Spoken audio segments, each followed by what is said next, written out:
Thank you, John. Okay, well, we're just going to go and jump right in. I hope you all have an Ancestry account. Does everybody have an Ancestry account?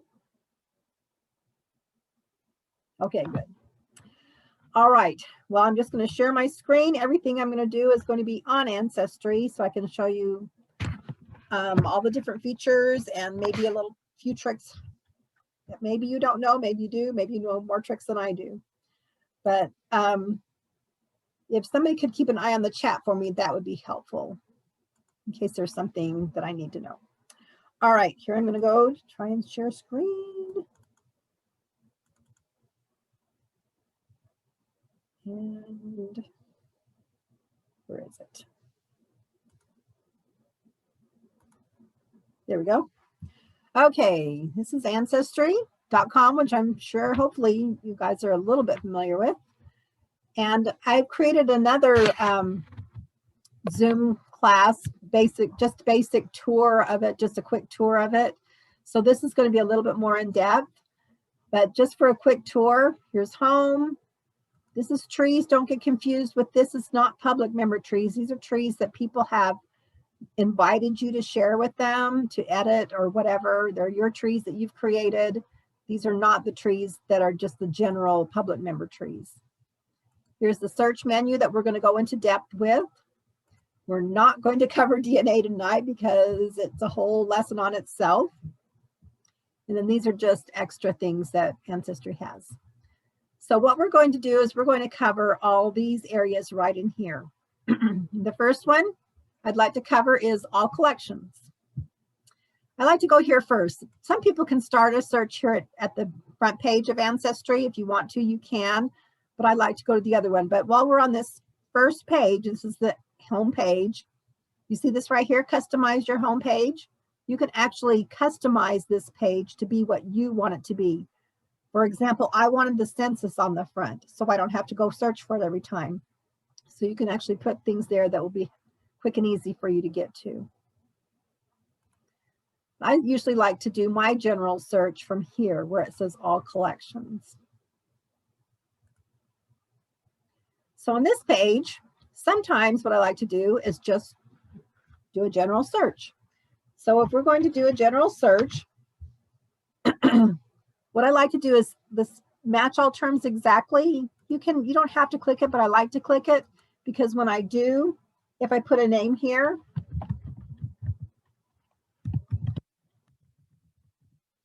you see this little box underneath it? I can change it. And I usually just by default click all three. Because if Solomon had a middle name, I could put his name there and it would look for initials, for those two initials as well.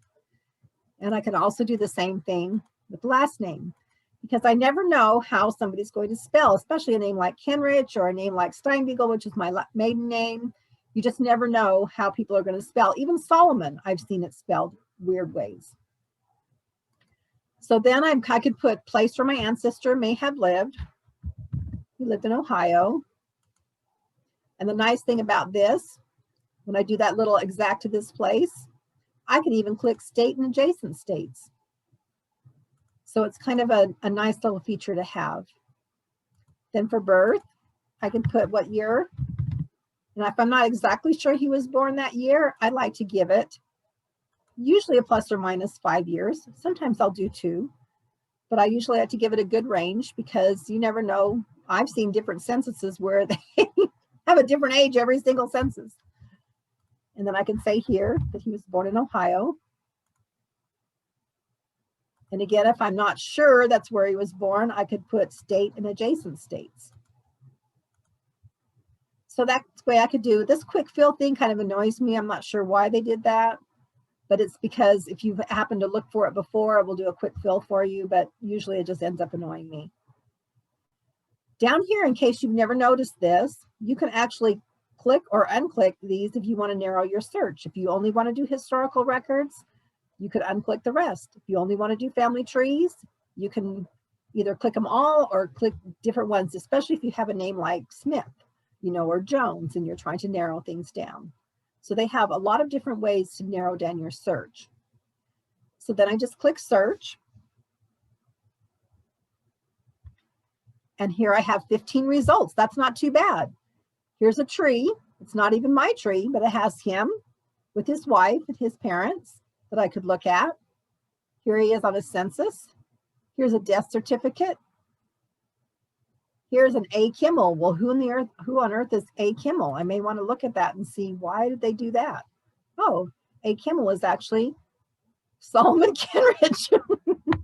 But for some reason, the search engine picked it up. Here's Find a Grave, 1910 census. See how they spelled Solomon here? Solomon, a lot of different things. When I started scrolling through here, there were a couple of things that I hadn't seen before. So a general search can help you at the beginning if you want to do it that way. Now, one thing you may want to know about a general search or any search is that when you have a particularly difficult name to do a search on, especially when you have ancestors from a European country or even England, but a lot of times you have them from different European countries where their names are just very difficult. And so you have to be a little bit creative. There's always the wild card. You could do a K and ICH if I wanted to do that.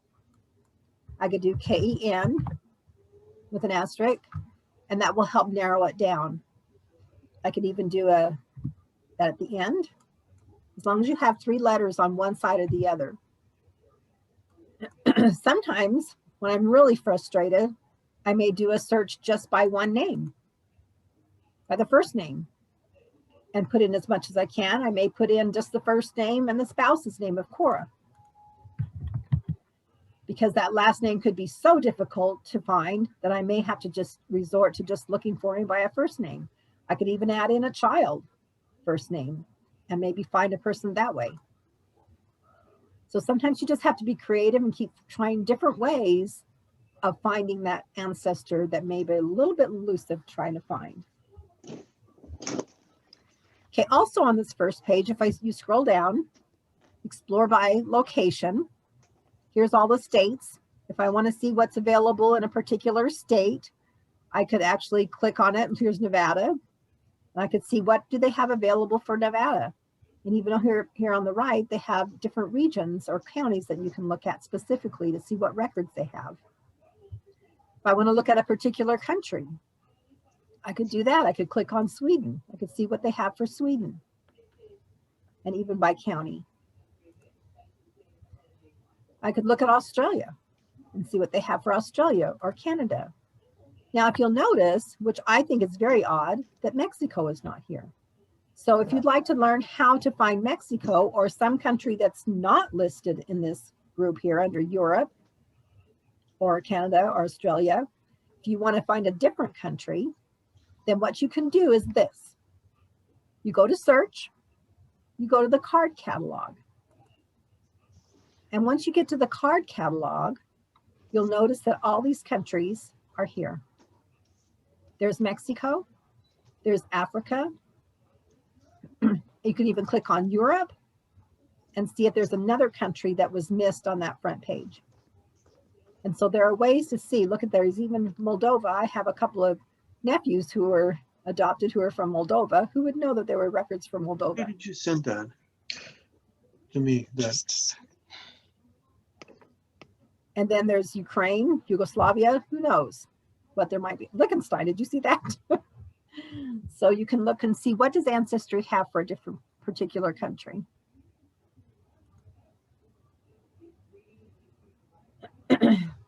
Okay, so while we were talking about the card catalog, let's go back there. The card catalog is handy because sometimes I can't remember, I can't find the Social Security Death Index, for example. So I can actually put in keywords and I could type in Social Security and it'll help me find the applications or different Social Security Death Index or whatever. You can just put a keyword in there and look for whatever it is that you want to look for. Okay, that was just a quick overview of the card catalog because I already showed you this. Like if you wanted to do, again, oops, I need to take out Social Security because it's looking for Social Security in all the countries. So I'll just refresh it so I can get back. let's say I wanted to do, I want to look at all the countries here. Whoops. I'm going to take out Social Security again. And let me do refresh the screen again. Okay, let me do this. Okay. Let's say that I wanted to look at Mexico. And I wanted to look at one of these records that they have here. They actually have Mexico also broken down by the states in Mexico. So I could look, for example, in San Luis. And then when I'm done looking there, I can exit out. It takes me back to Mexico. I can X out Mexico. Oh, I am not a robot. Okay. It'll take me back. So have fun with this card catalog because you can narrow things down also by years. And so if you have a different country that you're trying to find records for, this is a good way to look for it. Okay, the next thing we're going to are public member trees. Whenever I'm trying to teach people how to do searching on Ancestry, you can do a general search, but I usually send them to the public member trees first. Now, I do understand that public member trees are only as accurate as the people who submitted them, but they have sources attached. It's like one-stop shopping. So I usually send people to the public member trees first, just in case. Here's a case in point. And I can't remember if I've told this story or not, but my birthday was in the summer. And that day, it just kind of felt like I was getting little happy birthday messages from the other side. Nobody came to visit me. Nobody spoke in my ear. Just, you get that feeling sometimes, in my mind. I thought my grandparents were saying happy birthday. And I wondered, well, why isn't my dad saying happy birthday to me? He's on the other side. And I had the thought, oh, it's going to be genealogy. So a couple days later, I came to the public member trees. And for some strange reason, I was looking for Swedish people.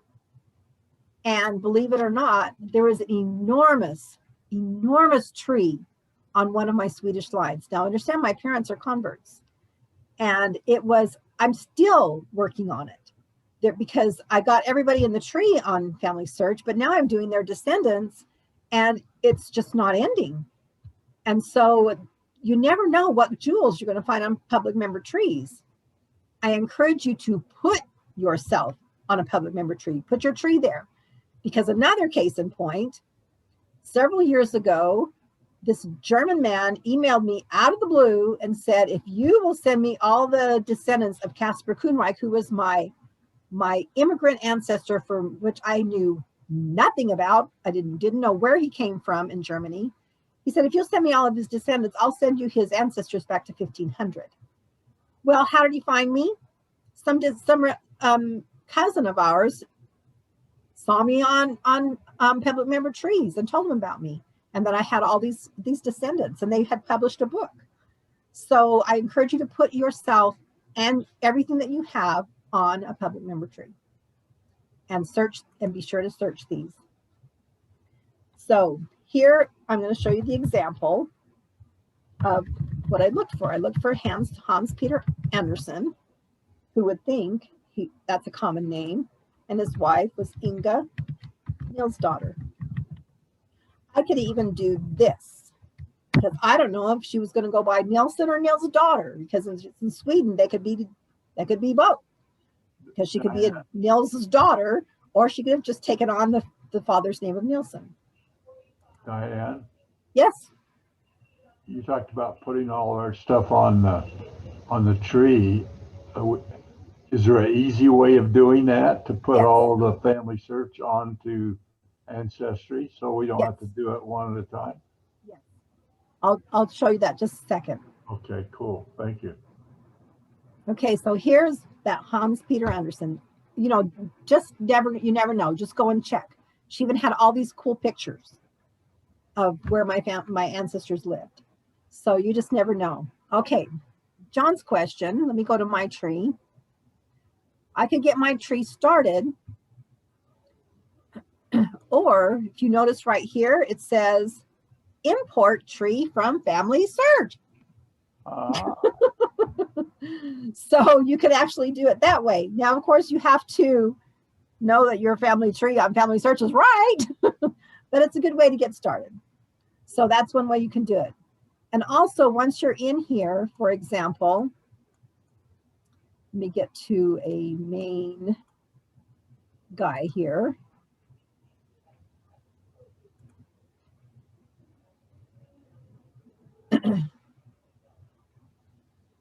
Well, it's not appearing. Oh, there it is. You see that right there? Because it knows that I'm a member of the church, it has a little tree here. And it also says, your Family Search authorization has expired. Please sign in to renew it. So I just have to sign in for Family Tree. And now it connects me to Family Tree. So if I want to add, if I want to view this person on Family Search, I can. If I want to add relatives from Family Search, I can. Or if I want to disconnect this person from Family Search, I can. So I can, and the ordinance details, it even tells me it's complete. So Ancestry and Family Search connect with each other. That's a good thing to know. Thank you, John, for asking that. What you said, ordinances were complete are going to show up on Ancestry? Only on my tree and only for me. Okay, so nobody else can see that yet. I can actually click on it and it takes me to Ancestry, to Family Search to show me. Right, nobody can see it but you because that's a private thing that you can set up. All right. And actually it's not even showing here, so I don't think I'm even showing those ordinances at all. No one can see this right here but you. So if I go to somebody else's tree, like if I were to click on one of these others,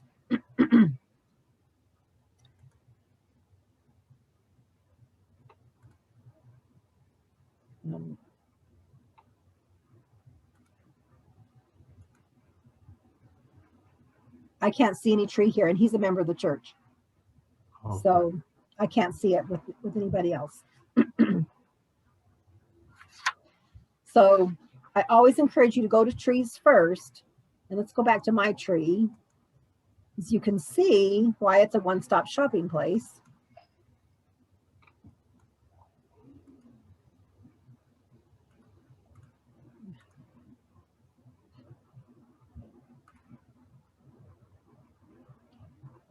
You can see here I have a couple of things here, but look at all these hints that I haven't even added yet. That I can add to his tree. An obituary, photos, find a grave. I haven't added them yet, but most people have. It's just I spend more time in Family Search than I do on this tree. Okay, the next place we're going to go look at, the second place I tell people to go to are the censuses. Like I showed you, I have the US Census on my front page, but if you're trying to get to them, you can always go search. And the second option here is Census. And notice on the right here, you have the US Federal Census, United Kingdom Census, Canadian Census. Well, what if you have a country that's not one of those three countries? What are you going to do? They have here featured data collections, the Australian and the US Indian, but what if those aren't always there? What if there's another country you want to know about? Look at this, isn't it nice? It says view all in card catalog. So I just click on that. Oh. And here it gives me this, but I can go down like I did before when I showed you the card catalog, and I can see, are there censuses for Mexico? Oh, here's the 1930 National Census for Mexico. If I want to get back, I unclick Mexico. I can see, is there a census for, look for a country in Europe. What about for Germany? And I can see if there's any censuses there. Look at Lübeck has a bunch. Mecklenburg has some. And so there are ways to get to other countries to see if there is maybe a census that might be for a country that you would like to know about. But for right now, we'll just review. Mainly, we're going to review the US and the United Kingdom because most people have ancestors. Well, hopefully you have ancestors from the US because you live here. At least you might have parents that are on that census if they were born before 1940. Maybe not. Maybe you're the immigrant. In that case, you can go look on the card catalog and find the right place. But this will give you an idea how to do a census search. So first, you have to remember, and perhaps you already know this, in the United States, what year did the census begin? Who knows? 18. Nancy. No. Nancy, raise your hand. 1790, and at that time it was by head of the household only, and then ages within the household is gradually added, but 1850 is the first census that lists every member of the family. And starting 1890 is missing, and starting about 1900, there's lots of extra information besides just the names of the people. 1880 is when it starts getting good too. 1880 starts listing relationships so that you know for sure that person is a son, because before that we're guessing. You know, we think all these children are their children, but what if there's a niece or nephew sticking in there? So by 1880, they gave relationships and they started telling you where their parents were born. By 1900, they started getting better. 1900, they started telling you how long they've been married. It's great when you need a marriage date. They tell you how many children the mothers had and how many are still living. I love that, so I can go look for babies. 1910 does basically the same thing. Sorry? And then when you get to 2020, it's going to be pretty useless. Yeah, you're right. Maybe the millennium will be there by then. It also Maybe tells you also a thing about censuses is they are released by law 72 years after they are taken, which means we are only a year and 2 months away from the release of the 1950 census, and I'll be in that one. Yay! We'll look for you, Nancy. The other thing is that immigration years are on the night starting in 1900. It tells you the year they immigrated and if they're naturalized or not, which is very helpful. 1920 is just basic. They don't have as much information as 1900, 1910. 1930, just so you know, they tell you the year or the age at their first marriage. So that's helpful if you're still looking for a marriage year. And then we go up to 1940. So it's every 10 years, starting in 1790. United Kingdom is every 10 years, starting in 1841. They're on the ones for some reason. I'm not sure why. But 1841, they tell you if they were born in that county or not. But after that, they tell you exactly the birthplace. I love that, because when you're trying to find someone, you can tell who it is by their birthplace. So that's very helpful. But they only go up to 1911, which is not very helpful. But they started including what they call a 1939. It's kind of like a census. It's just before the war. And that's really a good one because it gives your exact birth dates. So that's helpful. Canada is also on the ones, starting in 1851. The 1851 census isn't that great, but it's okay. And they also go up to they have a weird one in 1916, which is kind of interesting. So let's do a United States census search first. You can do a general search if you want to and do all of the censuses if you would like, or you can narrow it down here and pick one that you would like to pick. So let's just do a general search here. Does anyone have a name they want me to look for? Okay. Diane's teaching a Zoom class. Oh, hi, Lingle. Hi, how are you? Sorry, I thought I was muted. I'll mute myself. Lingle. I've known her forever. Does anyone have a name they'd like me to do on a federal census, U.S. census search? We have one. We have one. Her name is Jane, and it's Nedry, N-E-D. Oh, that's middle name, wouldn't it? What's her middle name? Okay. We don't know a middle name. Oh, that's Okay. not her middle name? Okay. No middle name that we know of. And Nedry is the last name, and we wondered if that's even the real one, you know, because we're not sure. Okay. About when was she born?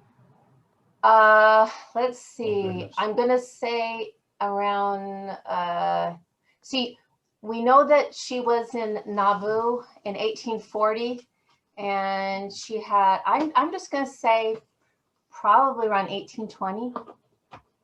Okay, let's give her maybe a 10-year range, just in case. Yeah, You know where she was born? no. Okay, but where did she live most of the time, most of her life? This is Okay. this marriage. Oh, Go okay. to Utah, or is she? No, like I said, Iowa, we know she's, in 1850, she was in Iowa. She's Okay, we're gonna put that she lived in Iowa. Okay, So that will help maybe narrow it down a little bit.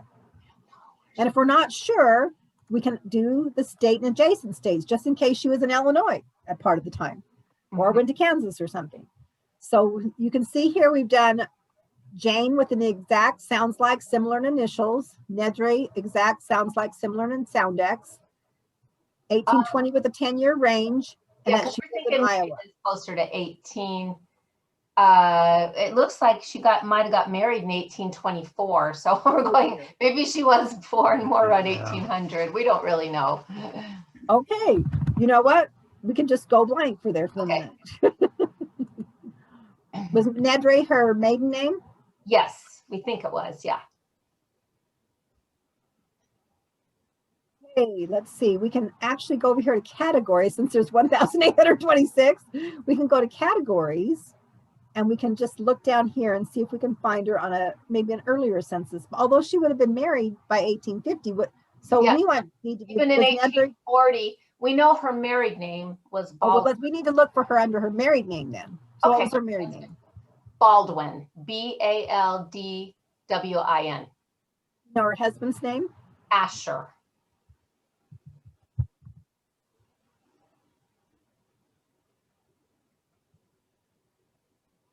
Because we wouldn't find her with her maiden name if she got married in 1824. Okay. Because she would just be a tick on the census. Okay, let's take out Asher. Let's just do Jane Baldwin.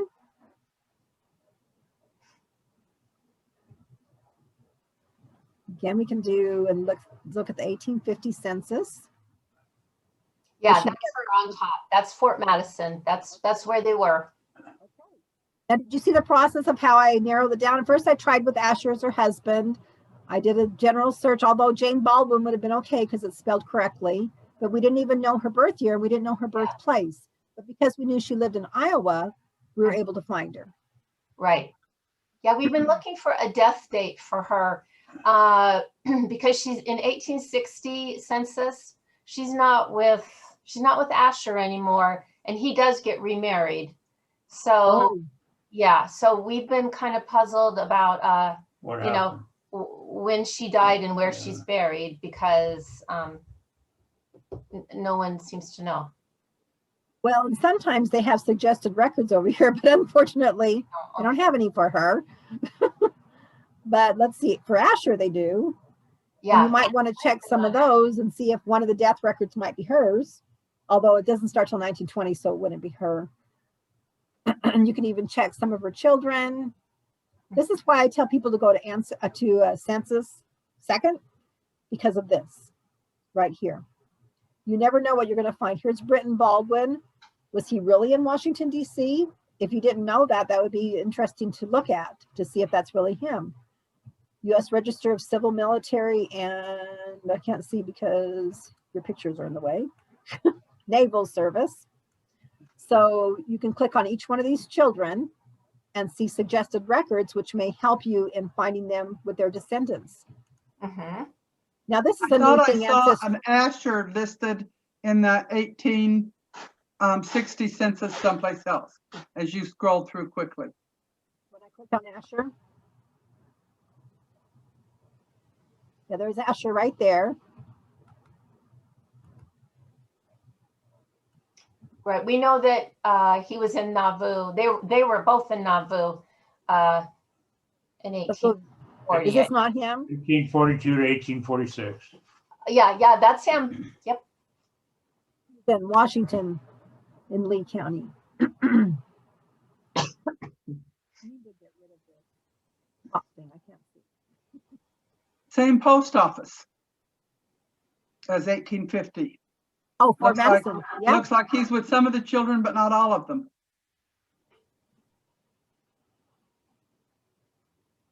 Okay. So you can see why I love the census because of these right here. And look, Nauvoo, Illinois tax index. Mhm. It's in Illinois, in Nauvoo, so there it is right there.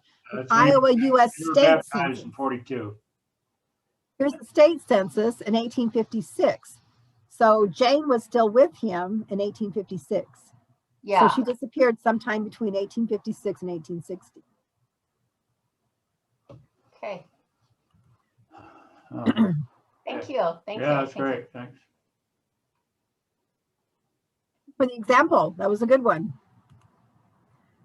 Okay, so that was just an example of doing a search. Chestnuts, have you tried wills? Wills to find out, because a lot of times it'll say in there that the first wife died or something like that. Have you tried wills? We haven't. I don't know how to do that. I don't know how to do that. I'll help you. We can help you later. Okay. That'd be great. Good idea. Thank you very much. Thanks. Okay, let's go back to census and let's look at the UK census. So I have an example here. We look for Joseph Walwork. And I know he was born about 1853. Give it a 5-year range in Yorkshire.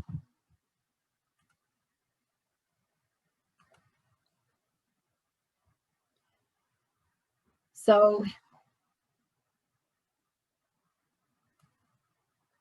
over here is Joseph James Walwork, and that doesn't look familiar to me. I can actually highlight that and look and say, that doesn't look right because I don't see his wife there. But this one, his wife was Jane. And here he is with children. Now, on this census, I didn't know they had a son named George because by the time they came to America, there was no George. So this was good to know. I can click on George and I can see what suggested records they have for him that I could investigate. and look up for them. But Is those that- are different last names. That's from maybe her first marriage, or it Oh, wait might a be minute. a nephew or somebody like that, because it's the different name. If you click on him, it says son though, so it might be Jane's son, or who Now, I knows? think what happened is that the census, I forgot to notice that. I've been here before. What we found is that a lot of times we will have cousins that went to live with someone for a while for whatever reason. But of course, you don't know that until you get back and find their sisters and brothers and what have you. And anyway, then you can match them Well, up. and I think what happened is that, like you say, George Galley may have been a child before they got married because Elizabeth and Joseph are their children. I have their birth records. So what happens is that because this Galley name is here, ditto, ditto. So they've just gone ahead and dittoed that. So this is, thank you for reminding me that it said Galley. So Look we at that. don't know if it's their kids or if they're Jane's kids from her first marriage. Well, no, Elizabeth and Joseph are their kids because I have their birth records. Okay, So they are actually Walworks. so But we George just need, Galley could be a son, like you say, because she was a Galley. Her maiden name was Galley. oh, was it? Okay, so she might have been a child He could before be she an got married. illegitimate son before, Uh-huh. because what has happened is that by checking out the suggested records, I finally discovered that when they came to America, he stayed behind and he stayed with his grandmother. Oh. So Well, also it might be that it could have been a sister's child that she took because maybe she got married first. So, it would still have the last name. And also a Right. lot of times it can be that it wasn't illegitimate, but she married a cousin Because we have a few of those in our family. Explains a lot of problems, huh? Right. Well, that's where it comes into, like, here's a death index. Here's a 1891 census, even though it's spelled Gani. The thing is that here he is. This is the grandmother. Here he is living with, he's a grandson living with the grandmother. This is after they immigrated to the United States. So he stayed behind. I don't know if it was because he was ill or what the deal was. But Lizzie is the mother of Jane, and Thomas and Ralph are her siblings because I found them on an earlier census. So, but you can see how these are helpful. I mean, I had to do it the hard way finding him before through digging through censuses, but nowadays all I would have had to do is look right here and it's like, oh, look at that. I could have just clicked on it and find it. And a lot of times, since they have the name in parentheses as being Gani also, that you might view in the original document and see that the person who was doing the indexing just couldn't get the L's for some reason. And sometimes Thank you there's for mentioning that. It's always important to look at the original records. Right. Because you never know what got transcribed incorrectly. Because here, Lizzie, See? that's 2 L's. So yes. And she's thinking it's inverted N, which happens. A lot of times they'll have it in parentheses under here where it's the correct one. Right, which is wonderful.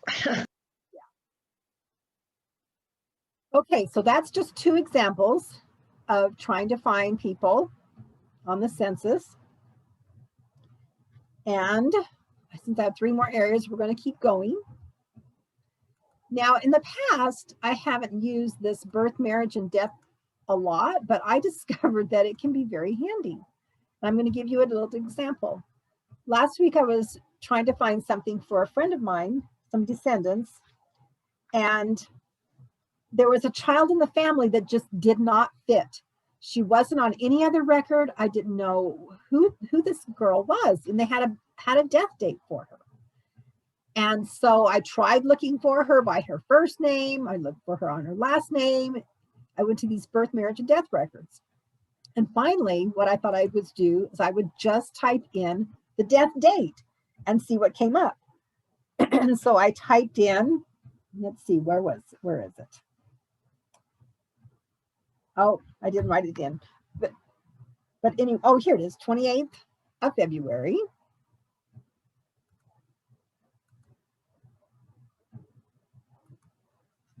(1933)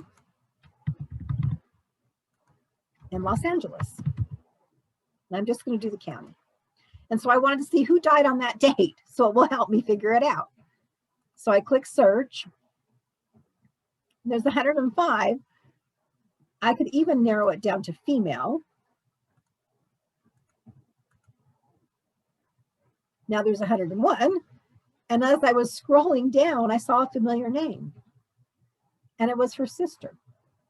Somebody had attributed the death date of her sister to her. So I would not have figured that out probably without coming here and looking in this birth, marriage, and death index. So it can be useful. Now I want to talk about immigration because I think most of us are going to have immigrants.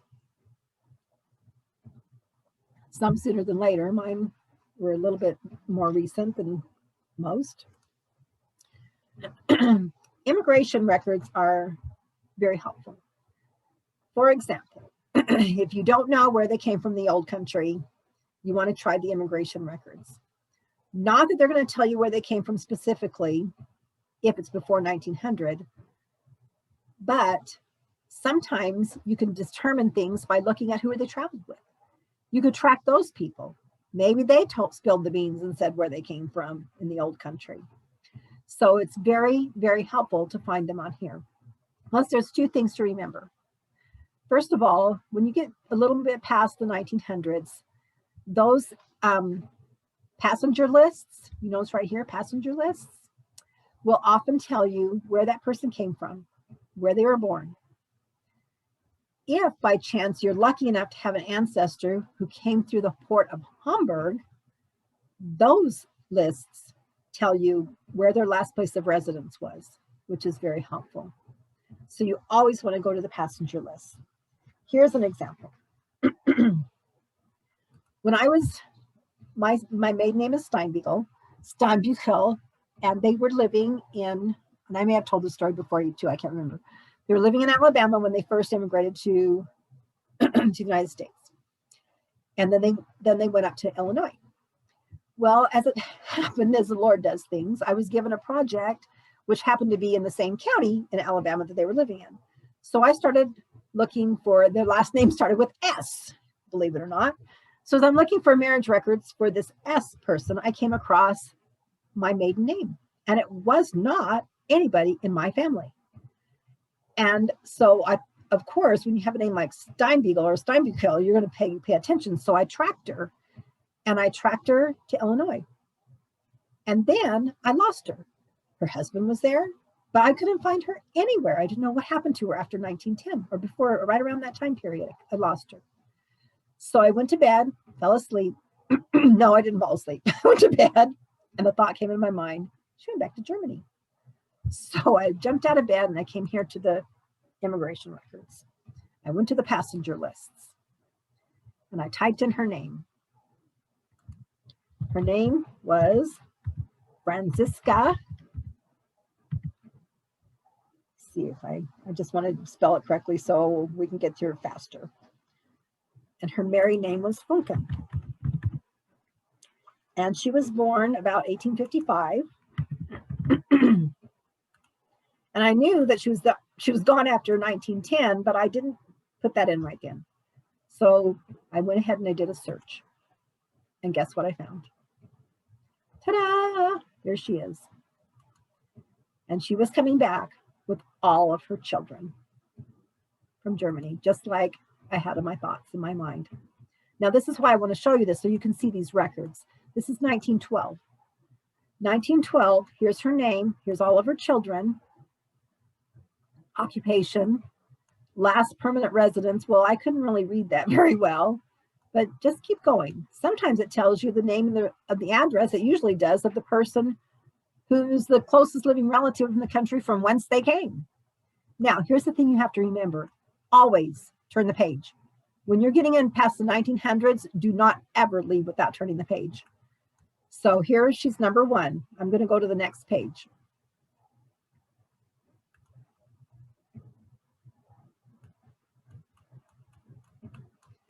Look at the top. It tells me who's paying. Husband is paying. And where is he? In Alabama. And guess what? Way over here to the side is where she was born, Borbeck.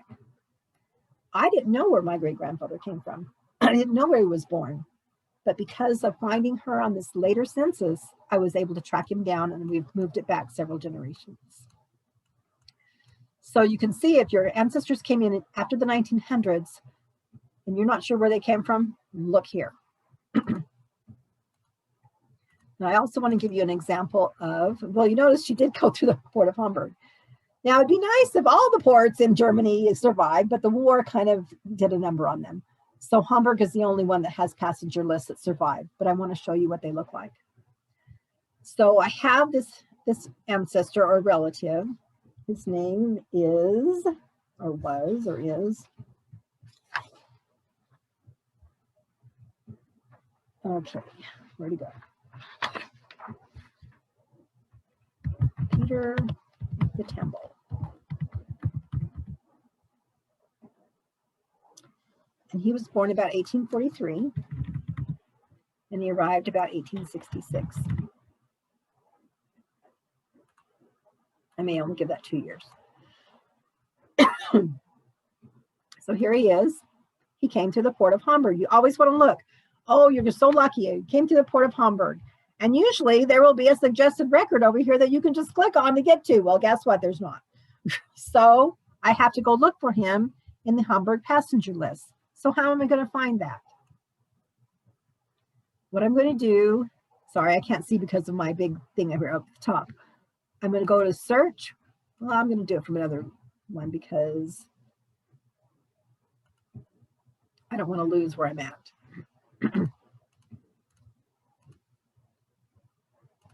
Oops. I'm going to go to the card catalog. And I'm going to type in Hamburg passenger. Right here. Whoop. And I'm going to go look for him.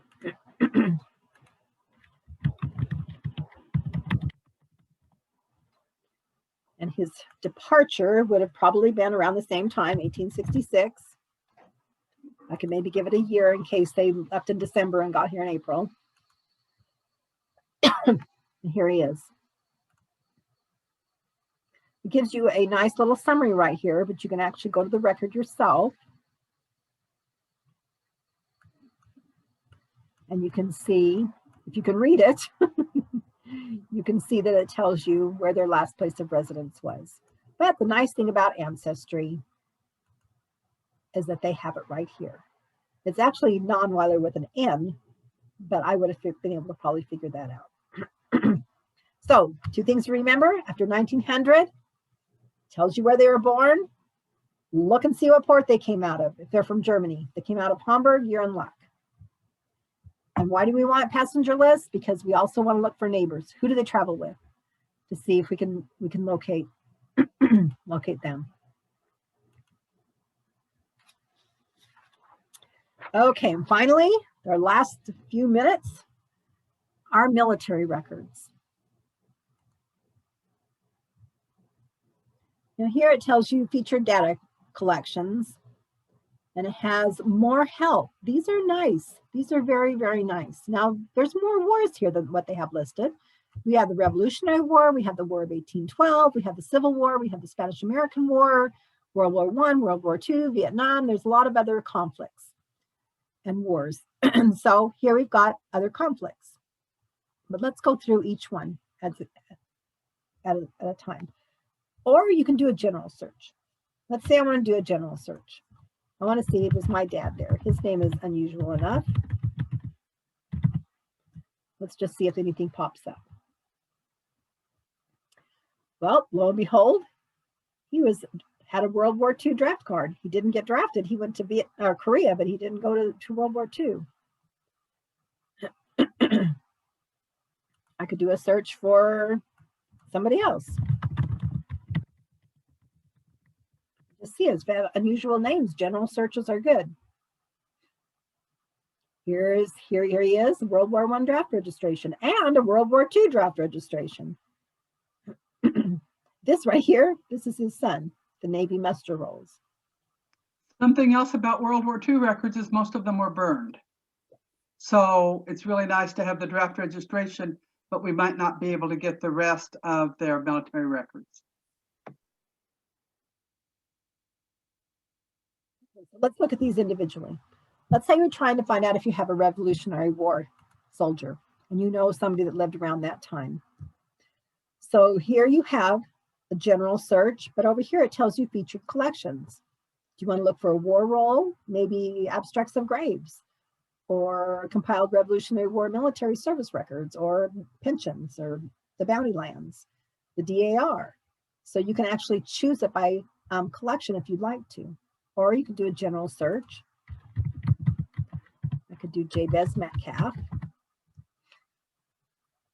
And his name is unusual enough I could try it, or I could put that he lived in New York. And then I can see what happens to pop up. If I wanted to, I know that he lived in Naples. I could put a keyword here, Naples, New York. And that might help me to narrow it down. And sure enough, look at this, an abstract of graves, an SAR, Sons of the American Revolution. So you can do a search like that.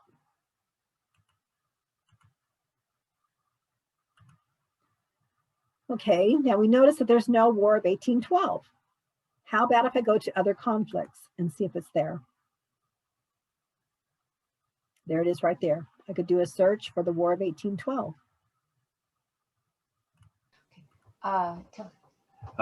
Oh, she's looking up something. Okay. Sorry.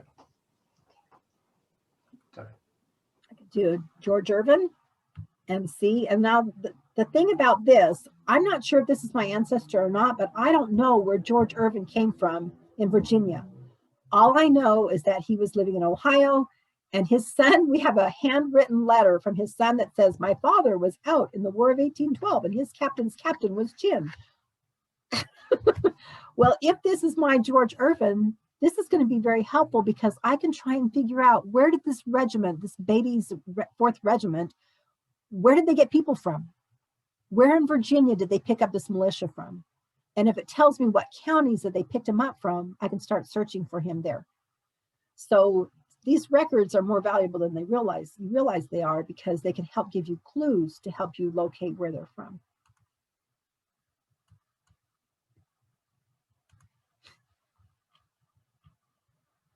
Okay, let's look at the Civil War. Civil War collections, look at this. Civil War soldiers, pension files. If you have somebody that fought in the Civil War, look for a pension file because they're wonderful.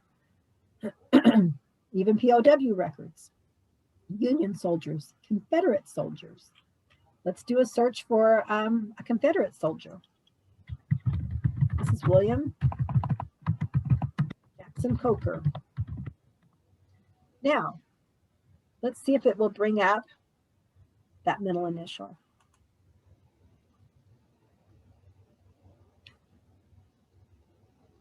Look at this. William J. Coker, U.S. Civil War prisoner of war. These can be fascinating.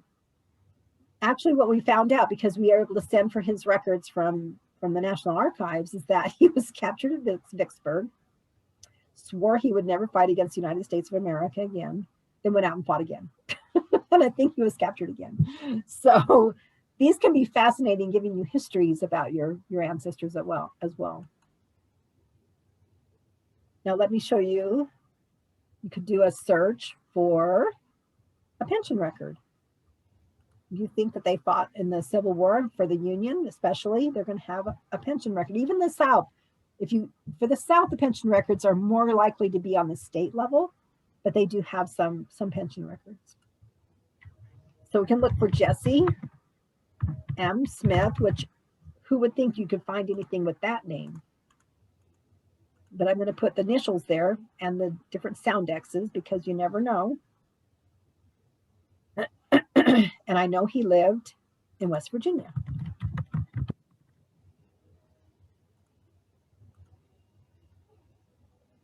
And lo and behold, his second wife's name was Millie. And so I know that there's a record that I can get for his Civil War pension. This, like right here in Ancestry, all it does is it tells you where it's at or what the file number is.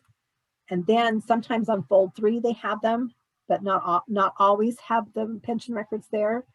And if they don't, and if you ever want to get the actual records, pension records or military records, just let me know. As soon as COVID lifts and the National Archives are open again, I have a contact person there who is not very expensive, and we'll go and copy those records for you. Okay, so 2 minutes to spare. That's it. Ta-da! That was a fast overview. Sorry I talked so fast. We can get through some. How is fold 3 different from the other war records you're talking? War? How is fold 3 records? How are they different than the ones you're just talking about here? Fold 3 often has the complete record. Here, I'm going to give you an example. Today, I got a message on Facebook. Let me see if I can find it. From my brother in our ward. And he said, he asked me if the Family History Center has fold 3 for free. And it does. The Family History Center has fold 3 for free. And I said, but my boss also has it. So if you'll tell me what you want, maybe I can hurry and look for it for you. So he sent me the link. I clicked on it. Oh, I'm not logged in here. Rats. Okay, let's see. I have to remember what our login is. Okay, can you hold on just a second? Because I want to show you what it looks like. So hold on. Do other countries have records of their wars like we do, like Mexico or Spain or France? They probably do. You would need to go, probably, I would suggest, well, you can look here on Ancestry, but I would go more to the Family History Library catalog, look under the general country and then military and see what they have. Okay. Sorry, I've got to go look for my username and password. Don't look. It's my work.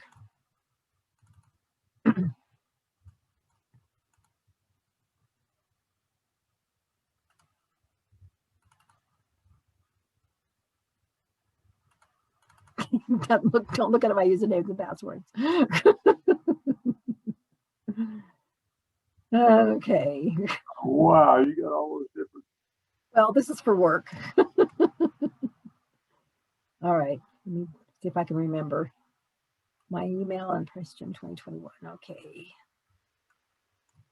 How do I get out of this now? Ah.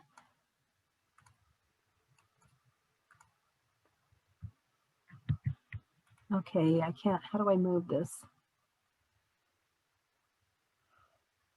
I can't get out of my thing. Oh, there we go. What was it? PriceGen 2021? Do you remember?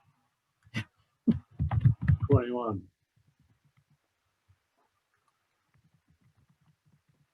But I'm always wrong.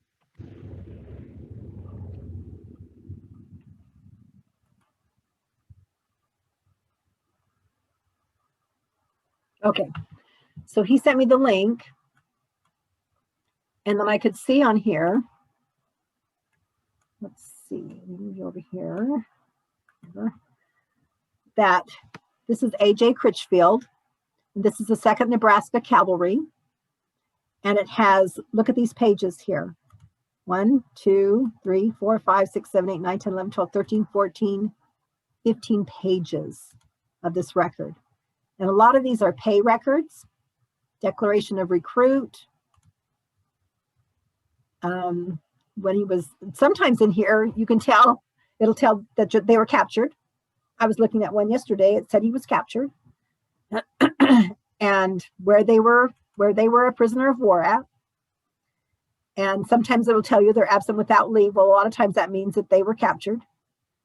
And so these are very interesting when you can learn a little bit about, see, oops, right here. So right here. Absent, sent by Captain P.S. Reed to regiment something on business. So he's absent because he's on business. Now this isn't a pension record. These are his actually military records. So that's where Fold 3 can be very helpful, is that they will, I don't know that they all always have pension records, but they have military records that you can come in here and look for. But that could be a whole different class on how to use Fold 3. But Fold 3 was started as a military website, and now they've expanded to other things, but they call it Fold 3 because you fold your flag like 3. Oh. Okay, that was a very quick ancestry thing. Is there any other questions or problems or? I have, through the years, I have been very loyal to Family Search. That is not the right approach if you want to find the maximum amount of information. You need to be willing to search on Ancestry and on Family Search. But Ancestry seems to link things together easier than Family Search does. I like their suggested records better, because then on Family Search they have them, but you can only click on one at a time. Where on Ancestry you can click on them, but you still have a whole bunch of records. Like if I just tell people, just get somewhere, just get to something with your ancestor's name, anything, you know, any record at all. And then I have all of these right here. And when I click on the 1940 census, I can do a right click, open it in a new tab, and I can actually have both of them. And then the 1940 census here, I still have the suggested record still there. Sometimes I have more. I have a lot of problem with Ancestry and Mexican records. It has the record, but I need to go to the original record. And Family Search is very easy to do that. And Well, sometimes they will, on Ancestry, if they got their records from Family Search, they will actually tell you what film number it's found on, which is helpful. Because a lot of Ancestry, because the reason why we have it free is because they're collaborating with Family Search. And so if the records that they have there happen to have come from Family Search, they will usually have the film number that they took it from. okay. I have another clarification. I was under the impression that when you populate your ancestry tree from Family Search, that you can only do it 4 generations at a time from the farthest generation that shows on your ancestry tree. Is that correct still? Probably, you know, I'm not good at remembering things unless I actually do it. And it's been so long since I've done my tree that I can't say for sure. So I'll go with what you're saying. I think that that's right.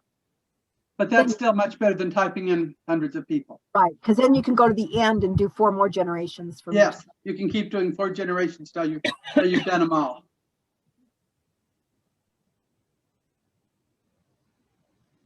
Questions? Look at this too.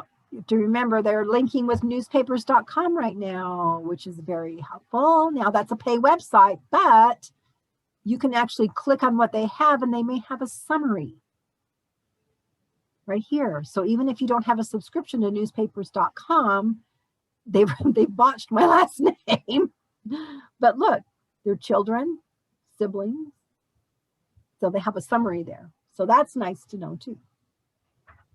And when the center is open again, we will have access to newspapers.com. And if somebody really needed it before then, we probably could figure out how. Well, just call me because I can look it up. That's one of my work ones.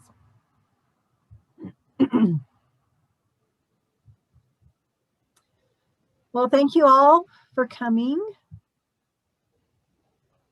Thanks for teaching. Let me quit sharing here. I stopped share and we can come back. Oh, there you are. I heard your voice, but I didn't see you. As usual, you did a wonderful job, Diane. Thank you so for adding, because you know there's so many things I forget, and I really appreciate when people add because that helps me remember.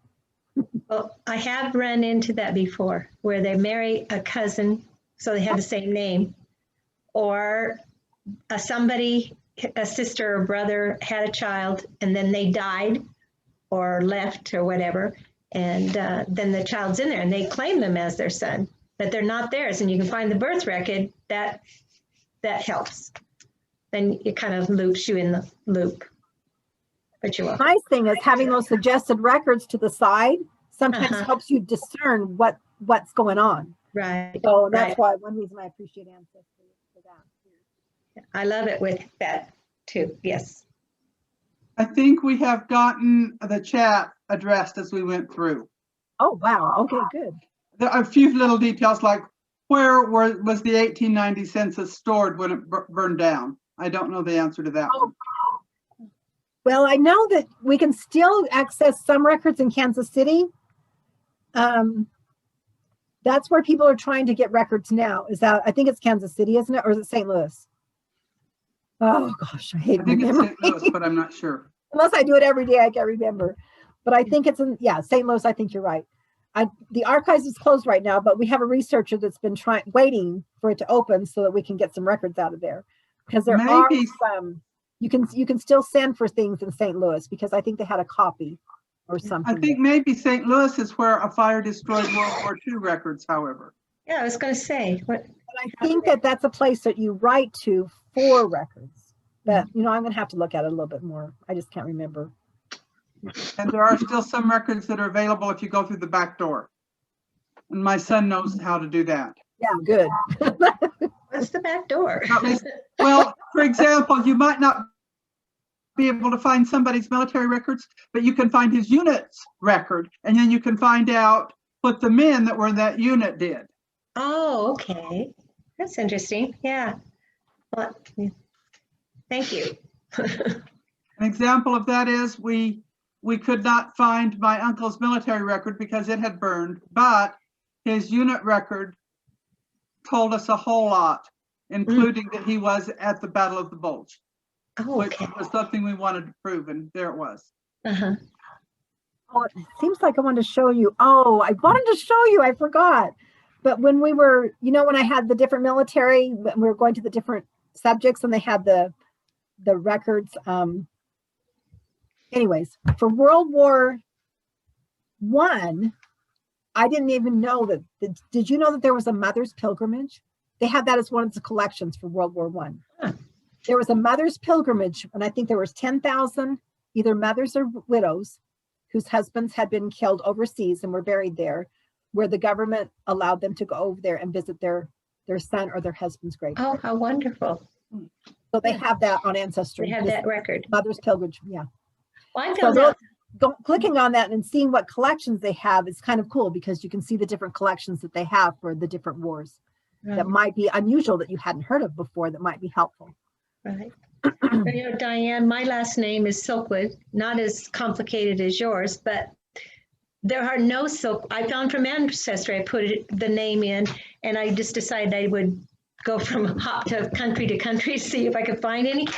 And England does not have any living, anybody registered with that surname now, present. But we can go back to the 1600s in England with the name Silkwood. They all came to America. Well, that's the story we get, and either whether they were coming because they were convicts or whether they were coming because they were military. No, they go to Australia if they were convicts. But they, Or Alabama. How do you spell that? Silkwood, Silkwood. Oh, Silkwood. Oh, Yeah, and Barzilla and Solomon are the two sons that everybody that's a Silkwood in the United States goes back to. And I believe the oldest one was born in 1750 something.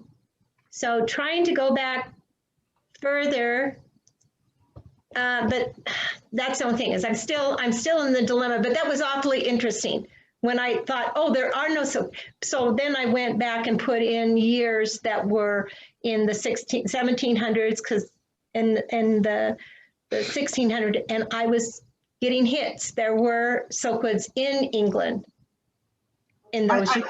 A minute ago, I said we had prisoners from England that came to Alabama, and I'm wrong. It was Georgia. Oh, okay, Georgia. Well, Well, the thing, I think what Melody's saying here, and I think that we all need to remember, is that you've got to be creative. When you're doing a search, even on Family Search or Ancestry, listen to the spirit, because it's like me going to bed. I wouldn't have had any clue that my ancestor would have gone back to Germany. You've got to Right. listen to the spirit and then just be creative when you're doing a search, because the spirit's going to lead you wherever you need to go. Right. So Don't be afraid to look and try something different and look and try something different and add a wild card and add a spelling let's change. stop And and pray and- and say, I'm leaving now, and then they'll come. You want something done, you better hurry up.